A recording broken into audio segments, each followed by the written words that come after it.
Happy Friday, everybody. James Hancock here. I just got out of seeing Extraction 2 at the Paris Theater here in New York, and because this flick doesn't drop on Netflix until next week on June 16th, I will be keeping this review spoiler-free. But much like with the 2020 original film, we have Chris Hemsworth back as Tyler Rake, as well as his partner in crime, Gulshifte Farahani, if I'm saying her last name correctly. But this time around, we also have Idris Elba joining the party, as well as the very lovely Olya Kurilenko. And as far as behind the camera talent is concerned, we have Joe Russo handling the screenwriting duties, as well as Sam Hargrave back in the director's chair. And just so you don't have to wait 10 minutes before I actually say anything about the movie or offer any specific thoughts, I'll say this.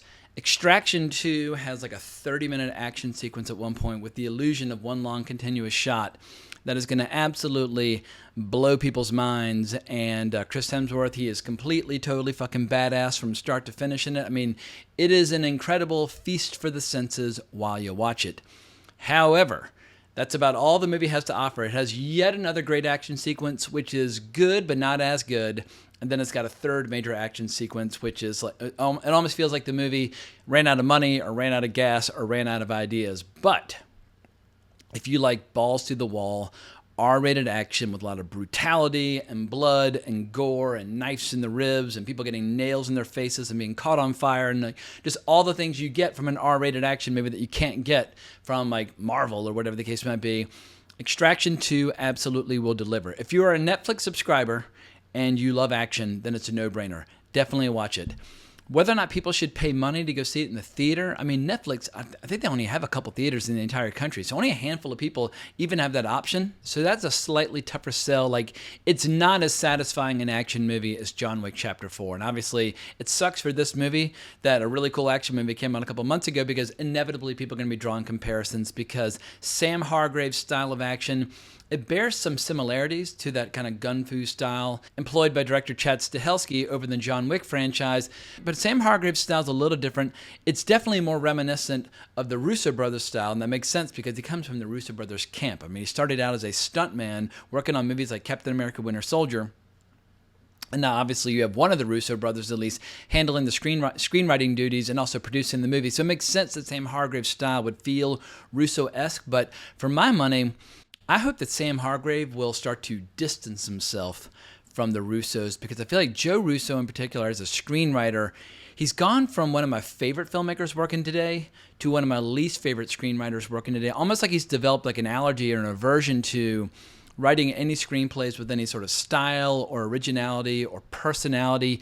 He writes the most kind of cookie cutter, generic, predictable action imaginable. And if you want evidence for what I'm saying, go check out that show Citadel, which dropped a few weeks ago on Amazon. It is almost unwatchable, not because it's bad, but just because it's so utterly ordinary, so plain, so predictable. I know everybody's talking about AI these days and whether or not it's going to ruin the screenwriting trade, but I feel like Joe Russo, he's basically already an AI simulation as is, and he's doing his fair share to ruin the art of screenwriting all on his own. But getting back to the positive, going into this, I felt like Chris Hemsworth, he could use a big win. Like I saw an interview with him recently where he was complaining about the fact that the friends of his 8-year-old child have been giving him shit for Thor: Love and Thunder, saying that it was too silly and that like the special effects weren't any good.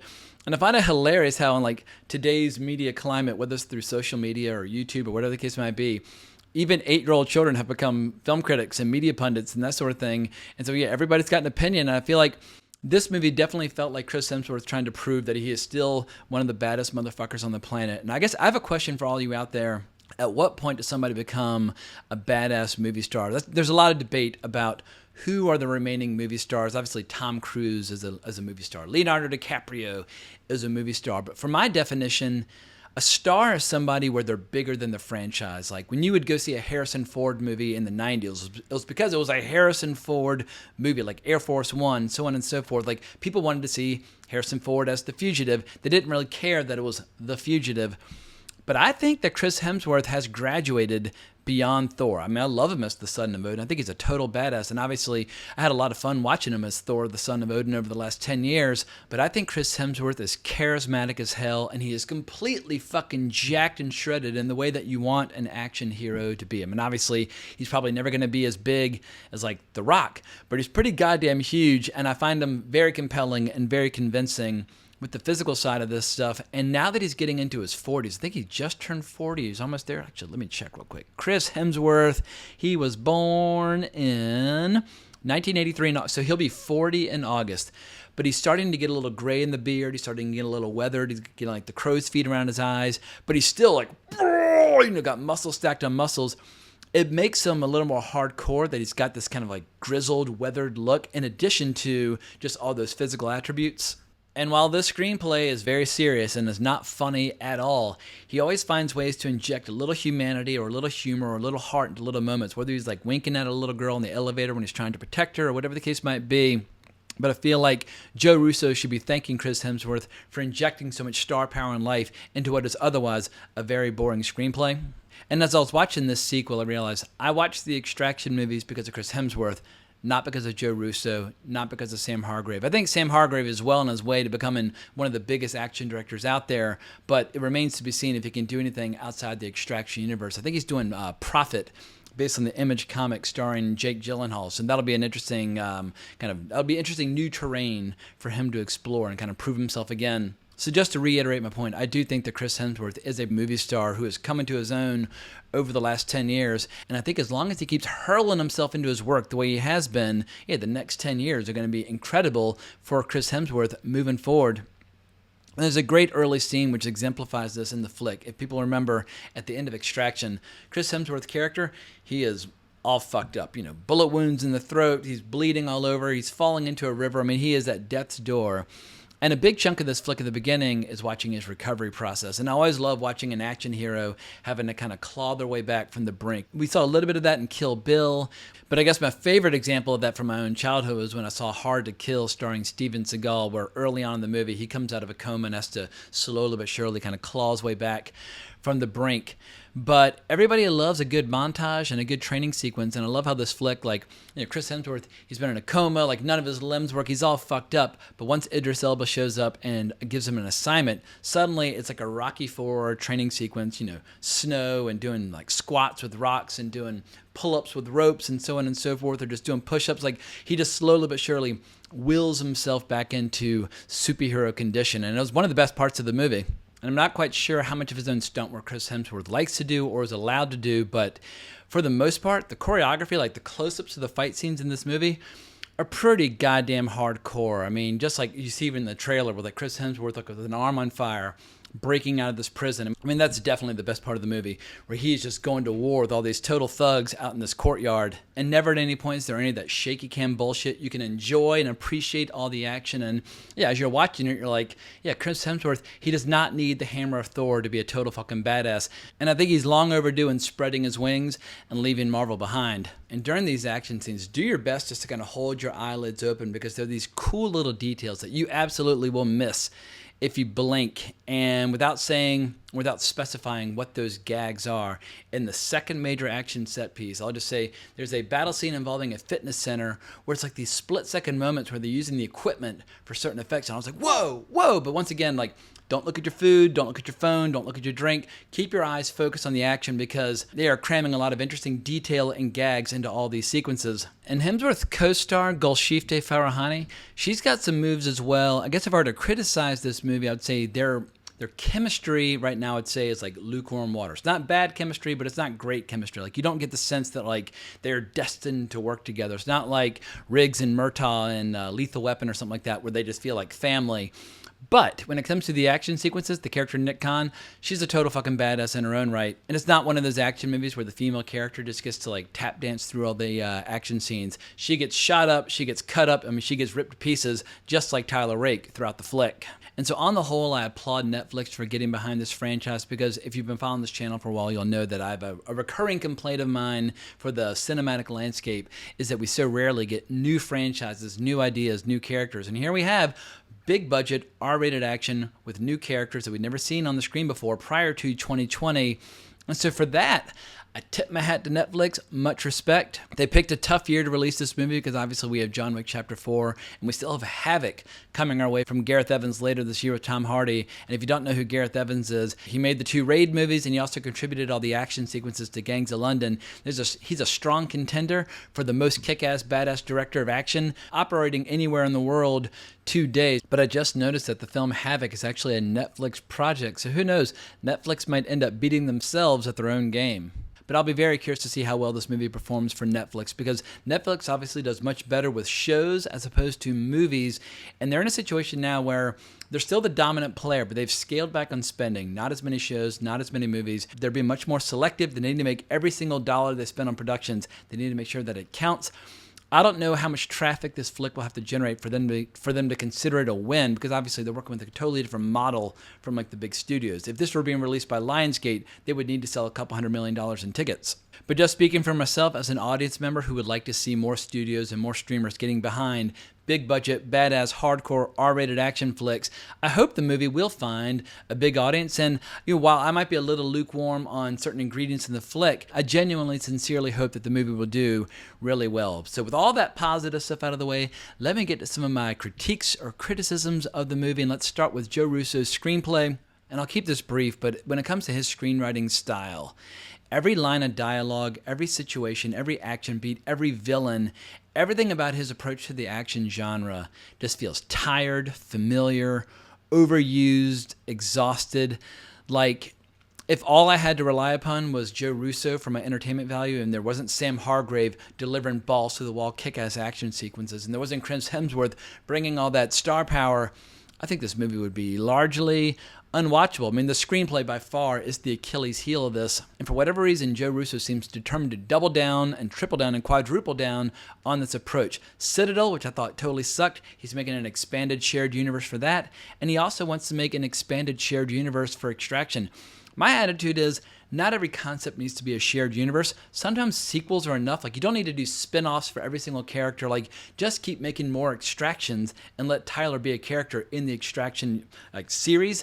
It's very challenging to replicate the success of Marvel of creating a shared universe. I feel like some intellectual properties, some concepts, they're just fine just doing 1, 2, 3, etc. But if you're looking for examples of action movies that have great screenplays, because obviously I'm not going into specifics because this is a spoiler-free review, but here's my idea of some action flicks that have excellent screenplays. Classics from my childhood would include movies like Lethal Weapon, Die Hard, Predator, Aliens, The Killer, Hard Boiled, Wheels on Meals, The Matrix, Conan the Barbarian, The Wild Bunch, or basically any James Bond film from the 1960s.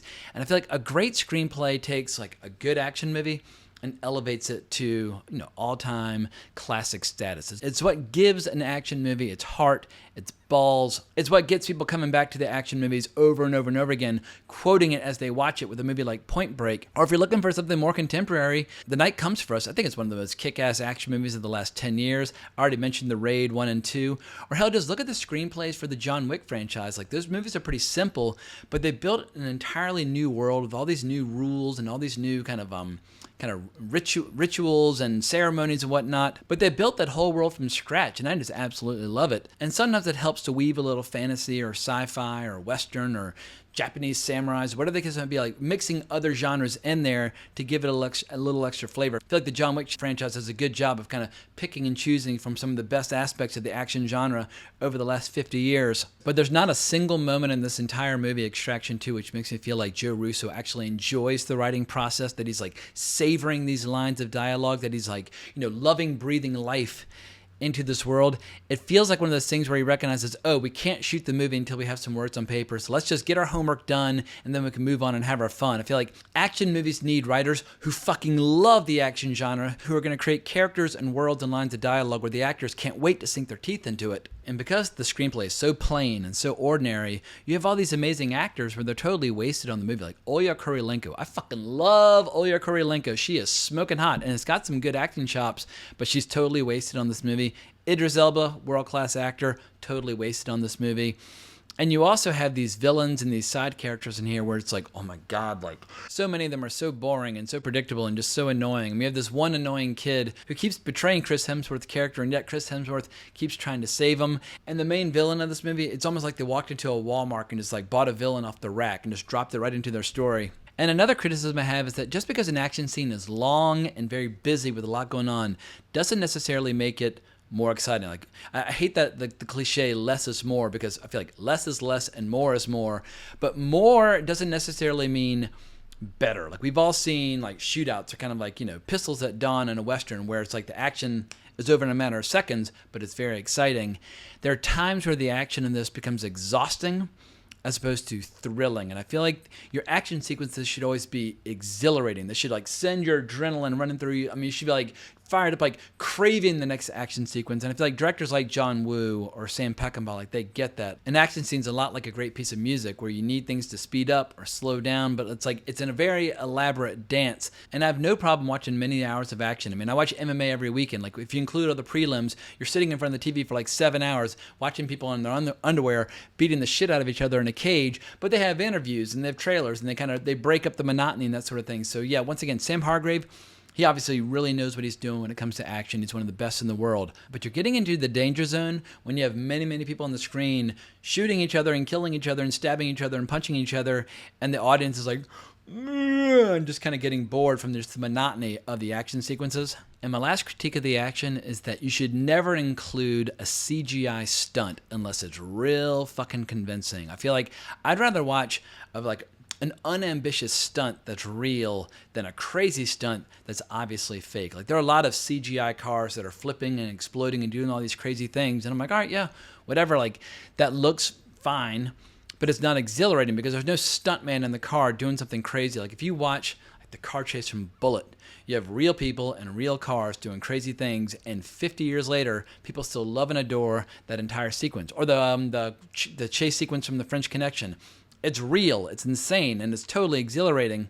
And I think the John Wick movies do a better job of finding that balance between obvious CGI and real deal stunt work. For me, I find real deal stunt work, that choreography, the dance, to be absolutely fascinating when done well by people who know how to do it, or people jumping off buildings, or people flipping cars. Film history is filled with so many incredible examples from war movies, or westerns, or sci-fi films, or fantasy films, or just good old-fashioned, straight-up, guns in your face, explosive action movies from the 80s. But of all the action movies that I've seen over the many decades that I've been watching movies, anytime that it feels real and grounded and visceral, I just think you have a much better chance of impressing the viewer. I don't know if anybody's ever seen a CGI car flip over and been impressed in any way, shape, or form. So long story short, this movie does have its flaws, it does have its problems, it definitely has ingredients that don't entirely work, and the fact that the least exciting action takes place at the end of the movie is a problem. But with all that out of the way, from the point where Tyler goes into this jail to escort this family out of this jail, through the chase scene afterwards and like the action scene on the train that follows,